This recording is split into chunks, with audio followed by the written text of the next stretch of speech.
Hi, ಎಲ್ಲರಿಗೂ ನಮಸ್ಕಾರ. Welcome to food flavours. So ಒಂದು 2 ವೀಕ್ಸಿಂದ ನಾನು ಯಾವುದೇ ರೀತಿ ಯೂಟ್ಯೂಬ್ ವೀಡಿಯೋಸ್ನ ಅಪ್ಲೋಡ್ ಮಾಡೋಕ್ಕಾಗಿಲ್ಲ.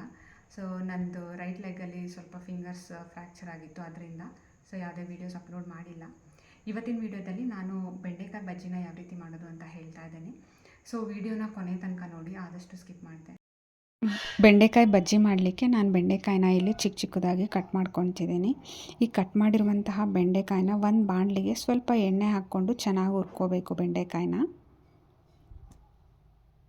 ಒಂದು 5-10 ಮಿನಿಟ್ಸ್ ಚೆನ್ನಾಗಿ ಹುರ್ಕೊಳ್ಬೇಕು, ಲೋ ಫ್ಲೇಮಲ್ಲಿ ಇಟ್ಟು.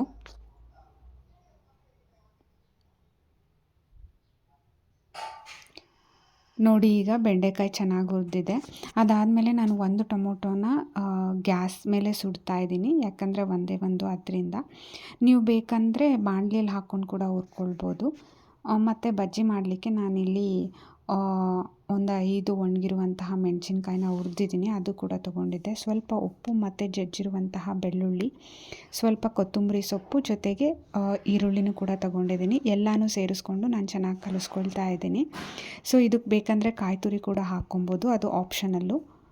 ಈ ಬಜ್ಜಿ ಏನಪ್ಪ ಅಂದರೆ ಚಪಾತಿಗೆ ಒಳ್ಳೆ ಟೇಸ್ಟ್ ಇರುತ್ತೆ, ಬಿಟ್ಟರೆ ಮುದ್ದೆ ಮತ್ತು ಅನ್ನದ ಜೊತೆ ಕೂಡ ಊಟ ಮಾಡ್ಬೋದು. ನಾನಿಲ್ಲಿ ಸ್ವಲ್ಪ ಬೆಲ್ಲನ ಹಾಕ್ತಾಯಿದ್ದೀನಿ, ಸ್ವಲ್ಪ ಖಾರ ಜಾಸ್ತಿ ಆಗಿತ್ತು ಆದ್ದರಿಂದ. ಸೊ ಇದೆಲ್ಲ ಕಲಿಸ್ಕೊಂಡ್ರೆ ಬಜ್ಜಿ ರೆಡಿ ಆಗುತ್ತೆ.